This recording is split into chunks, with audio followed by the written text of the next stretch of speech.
Assalamualaikum warahmatullahi wabarakatuh. Halo semuanya. Perkenalkan, kami dari kelompok 3 yang membahas warisan budaya Kepulauan Riau. Anggota kelompok kami ada Rofa Yuniar Azahra, Sakila Ananta Sitorus, Stefani Losianti Simanjunta, Eda Seprianti Baharudin, dan Khairina Syahla. Materi pertama yang kami bahas adalah tenun Melayu.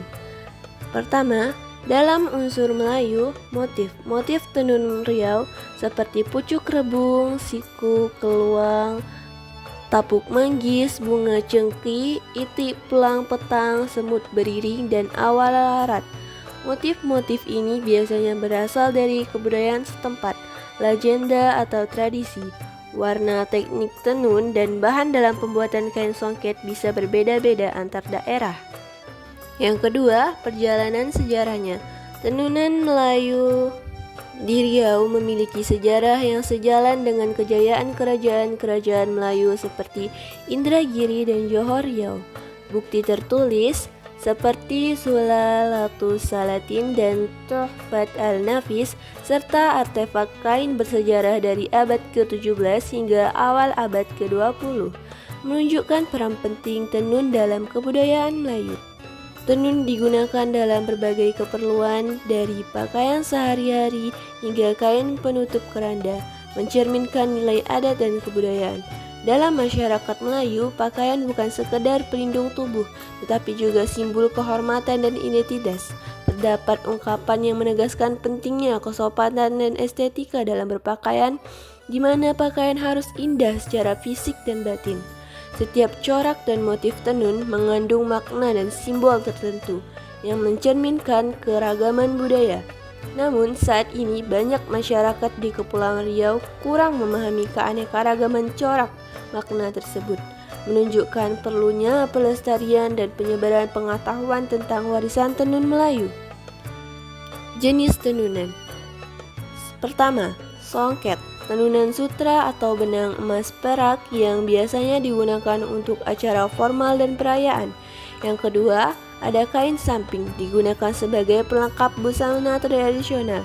Yang ketiga, kain batik. Meskipun lebih dikenal sebagai batik, beberapa motifnya juga dipengaruhi oleh teknik tenun Melayu. Materi kami yang kedua ada corak tenun Melayu. Contoh-contoh berikut ada berupa corak pucuk rebung kuntum dewa, corak pucung rebung kuntum mambang, corak naga-nagaan, corak bulan sabit, corak pucuk bersusun, corak kuntum bersanting, dan selanjutnya ada corak kuntum bujang, dan terakhir ada corak telingkat pucuk. Berikutnya ada pakaian Melayu tradisional dan perhiasannya. Gurita adalah sejenis kain tradisional yang digunakan untuk membalut tubuh bayi, terutama di bagian perut. Biasanya kain ini digunakan pada bayi yang baru lahir, untuk menjaga perut bayi agar tetap hangat, mendukung organ-organ dalam. Yang kedua ada baju belah, sejenis baju untuk bayi yang tidak memakai kancing, hanya diikat saja, dipakai setelah si bayi memakai gurita. 3. Kain bedung digunakan sebagai pembalut bayi. Kegunaannya supaya kaki dan tangannya masih lunak, itu tidak bengkok. Biasanya digunakan setelah bayi dimandikan. Kalau ia kencing, hanya kain bedung ini yang diganti.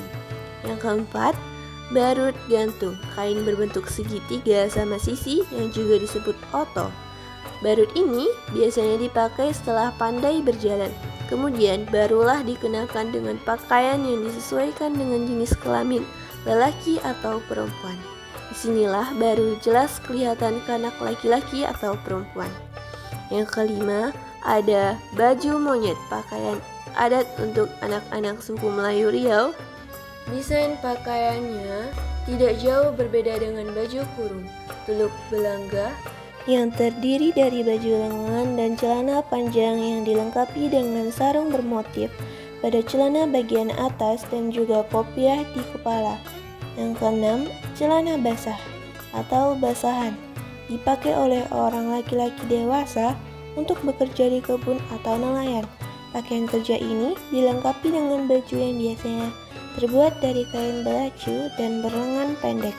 Untuk perempuan dewasa juga memakai sarung dengan baju kebaya pendek. Pria sedemikian sesuai dengan kegunaannya untuk melakukan pekerjaan baik dalam rumah maupun di luar rumah. Yang ketujuh, kain sarung. Biasanya disebut kain pelikat untuk pakai laki-laki. Untuk perempuan memakai sarung polos atau batik sarung yang memakai panca atau pala kain. Yang ke-8, baju kurung, yaitu baju yang dipakai laki-laki atau perempuan yang disebut juga baju gunting Cina untuk laki-laki. Baju ini biasanya juga dipakai setelah badan bersih untuk bersiap-siap menunaikan sholat atau menerima tamu yang berkunjung ke rumah. Yang ke-9 atau yang terakhir ada tutup kepala. Untuk laki-laki disebut kopiah, songkok, peci, sedangkan bagi perempuan menggunakan potong kain yang disebut selendang. Pakaian yang dipakai orang tua sama yang dipakai oleh orang dewasa hanya pada kain pelekat dewasa muda yang berselerang 1 lerang saja, sedangkan untuk orang tua menggunakan kain 2 lerang labuh panjang, sedangkan yang lainnya hampir sama. Tetapi untuk orang laki-laki yang telah berhaji menggunakan peci haji atau surban haji. Begitu juga dengan pihak perempuan. Berikutnya ada perlengkapan busana dan dasar Melayu. Riwayat pakaian Melayu, catatan dari Tiongkok, mengabarkan bahwa masyarakat Melayu baik perempuan maupun laki-laki pada abad ke-13 hanya menggunakan penutup tubuh bagian bawah.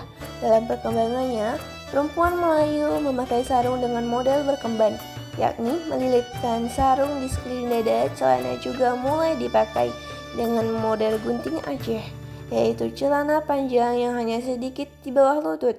Baju kurung sendiri merupakan pakaian adat dari suku Melayu yang dijumpai pada beberapa negara seperti Indonesia, Malaysia, Brunei Darussalam, hingga Thailand sebagian selatan. Menurut sejarah Melayu, Sultan Mansur Shah, penguasa ke-6 Malaka, pernah melarang wanita Melayu memakai sarung atau kain kemban dari bagian bawah dada karena tidak mencerminkan identitas seorang wanita muslim saat itu. Disinilah kita dapat melihat kemunculan baju kurung, di mana sudah mulai lazim bagi orang Melayu untuk memakai semacam tunik untuk menutupi tubuh mereka. Tata krama Melayu, sopan santun, menghormati orang lain lebih tua, berbicara dengan tutur kata yang halus dan lembut, bersikap rendah hati dan tidak sombong, menjaga sikap dan tingkah laku yang baik di depan orang lain. 2. Keramahan, menjabat tamu dalam hangat dan bersahabat, membantu sesama dengan ikhlas, menjaga hubungan baik dengan tetangga dan masyarakat. Ketiga, religius, menjalankan ajaran agama Islam dengan baik, menjaga nilai-nilai spiritual dan moral, menghormati hari-hari besar keagamaan. Yang keempat, gotong royong, saling membantu dalam kegiatan kemasyarakatan, bekerja sama dalam memecahkan masalah bersama, menjaga kerukunan dan keharmonisan dalam masyarakat. Yang kelima dan terakhir, adat istiadat, mematuhi dan menghormati adat istiadat Melayu, melestarikan tradisi dan budaya Melayu, menghargai nilai-nilai kearifan lokal. Berikutnya ada jenis dan bentuk pakaian Melayu. Baju kebaya labuh. Baju kebaya labuh panjangnya 3 jari dari bawah lutut atau sampai batas betis, kancingnya sebanyak 4 atau 5 buah. Biasanya memakai kancing ketip bentuk kebaya loboh, tidak terlalu longgar dan sempit. Panjang lengan baju ini sekitar 2 jari pergelangan tangan sehingga gelang masih bisa terlihat. Yang kedua ada baju kurung kuning teluk belangga wanita. Bentuknya baju kurung teluk belangga memiliki ukuran agak longgar dan lapang. Lehernya bulat dan dibelah kurungnya lebih 5 cm. Cara penggunaannya disempurnakan dengan menggunakan kain sarung batik, kain songket, atau kain pelekat. Biasanya baju ini dipakai oleh perempuan tua, setengah baya, dan anak gadis. Pemakaian baju kurung teluk belangga biasanya dilengkapi dengan selendang tipis atau kain tudung lingkup saat berpergian keluar rumah. Yang ketiga, baju kebaya pendek. Baju kebaya pendek tidak jauh berbeda dengan kebaya loboh. Hanya panjangnya sebatas pinggul dan di ujung baju ada yang mendatar dan agak miring di depan. Baju kebaya pendek tidak terlalu sempit dan longgar. Baju kebaya pendek juga menggunakan kain pelekat. Yang keempat ada baju kurung teluk belangga pria. Nah, ini hampir sama dengan baju teluk belangga yang wanita, cuma ini hanya versi prianya teman-teman. Bentuk baju kurung teluk belangga pria memiliki kerah dan juga kancing lengan baju panjang menutup pergelangan tangan lebar dan longgar.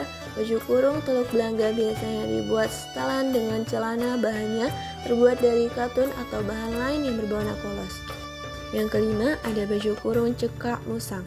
Bentuk baju ini hampir sama dengan bentuk baju kurung teluk belangga, namun baju ini memiliki kerah dan tidak berkancing. Pada bagian leher, baju terbelah ke bawah kurang lebih sepanjang 5 cm. Baju ini memiliki satu saku pada bagian atas sebelah kiri dan 2 buah saku di bagian bawah. Yang keenam, baju gunting Cina. Bentuk busana gunting tidak jauh berbeda dengan busana cekak musang. Baju busana gunting Cina ini memiliki kerah, lehernya berbentuk bulat, terbelah pada bagian depan dan memakai kancing sebanyak 5 buah. Yang ketujuh ada baju pengantin wanita. Baju untuk upacara pernikahan dalam masyarakat Melayu terdapat beberapa bentuk busana yang bervariasi, seperti upacara malam berinai, upacara akad dan tepuk-tepung tawar, upacara bersanding, kemudian dilanjutkan dengan upacara mandi damai. Yang keenam ada baju pengantin pria. Bentuk busana pengantin untuk pria adalah busana kurung teluk belangga. Yang berikutnya juga ada dasar Melayu. Dalam dasar Melayu, bahasanya Melayu berarti setangan kepala, tengkolok atau tekulok atau kain untuk ikat penutup kepala. Disebut setangan kepala atau ikat kepala karena kain setangan disusun atau dilipat dan diikat dengan bermacam-macam bentuk untuk dipakai pada kepala. Ada bermacam-macam dasar, seperti dasar beranting-anting, dasar berapi-api, dan biasanya digunakan oleh para penari dan pemusik Melayu. Kemudian ada dasar bertatah, yaitu dasar yang disematkan dengan beberapa perhiasan. Untuk keindahan selanjutnya ada dasar hitam berkotak, yaitu dasar yang digunakan oleh penghulu atau pegawai adat. Ada lagi dasar pelangi, yaitu dasar beraneka warna. Penamaan dasar tergantung pada bentuk susunan lipat dan ikatannya. Materi kami yang berikutnya ada rumah orang Melayu. Susunan rumah Melayu. Yang pertama ada tiang, bagian yang terpenting dalam rumah Melayu karena kekuatan dan ketahanan rumah bergantung pada tiang. Tiang yang digunakan harus berkualitas baik, kuat, dan tahan beban berat. Yang kedua ada dinding. Sebelum dindingnya papan, diperkenalkan dinding rumah Melayu menggunakan daun-daun seperti daun batam, cucu, enau, umbia, dan nipah. Dinding papan biasa dipasang tegak berintang atau bertindih. Yang ketiga ada bubung. Nah, bubung itu terdiri dari kayu-kayu kasau jantan, kasau betina, gulung-gulung, tunjuk langit, naga-naga, larian tikus, tulang prabung, dan jeria. Yang keempat ada tongkat. Bagian rumah yang paling bawah terbuat dari tanah yang dibenamkan ke tanah atau dialasi benda keras. Tongkat berfungsi sebagai sendi utama bersama tiang. Yang kelima ada bendul. Bentuk persegi 4 atau bulat. Berfungsi sebagai batas rumah atau batas ruang rumah yang di batas lantai. Rumah orang Melayu, ukuran rumah. Rumah adat Kajang Lako atau rumah panggung Kajang Lako memiliki ukuran sekitar 12 meter x 9 meter. Bentuknya persegi panjang dengan bubungan yang sedikit melengkung ke atas sehingga menyerupai perahu. Yang kedua ada rumah atap 5 sepotong. Rumah ini dibangun dengan ketinggian 1,5 meter dari permukaan tanah. Rumah ini memiliki area teras, ruang depan, ruang tengah, ruang belakang, kamar tidur, dan dapur. Yang ketiga ada rumah adat lontik. Ukuran rumah adat atap lontik atau rumah lancang tidak ditentukan secara pasti karena besar kecilnya ukuran tergantung kemampuan pemilik bangunan. Yang keempat, rumah adat Selaso Jatuh Kembar berbentuk panggung dan biasanya berjumlah genap serta memiliki tinggi sekitar 1 hingga 2,5 meter di mana dengan 4 persegi panjang dan terbuat dari kayu. Yang kelima, rumah Singgah Sia. Rumah ini memiliki panjang 17 meter dan lebar 8 meter. Rumah ini dibangun dengan bahan dasar kayu dan sebagai elemennya menggunakan bata persepsi. Susunan ruangan. Yang pertama, serambi depan sebagai tempat menerima tamu dan mengadakan hajatan. Bagian kedua, ada serambi tengah sebagai ruang formal atau ruang tamu untuk ruang perjamuan. Yang ketiga, ada ambin sebagai ruang privasi untuk anggota keluarga yang terdiri dari ruang tidur dan serambi belakang. Yang keempat ada pelataran sebagai tempat menjemur hasil pertanian, menjemur pakaian, mencuci mandi, dan menempatkan penampungan air hujan. Yang ketiga, bentuk bangunan rumah adat atap ontiak, rumah persegi panjang dan berbentuk rumah panggung. Rumah panggung dianggun untuk menghindari banjir, serangan binatang buas, dan menyimpan barang. Bentuk atap rumah lontiak melengkung ke atas. Yang kedua, rumah atap limas potong, bentuk rumah bertingkat-tingkat yang memiliki makna di setiap tingkat. Masyarakat Riau menyebut tingkat rumah ini sebagai bengkilas. Tingkatan rumah ini berisi 5 ruangan disebut kekijang. 5 ruangan ini menjadi simbol 5 jenjang kehidupan kemasyarakatan, yaitu usia, jenis, bakat, martabat, pangkat. Yang ketiga, rumah singgah siap. Fondasi rumah ini berjumlah 22 buah, terdiri dari 18 buah tangga dan 4 buah tangga yang berada di tengah-tengah.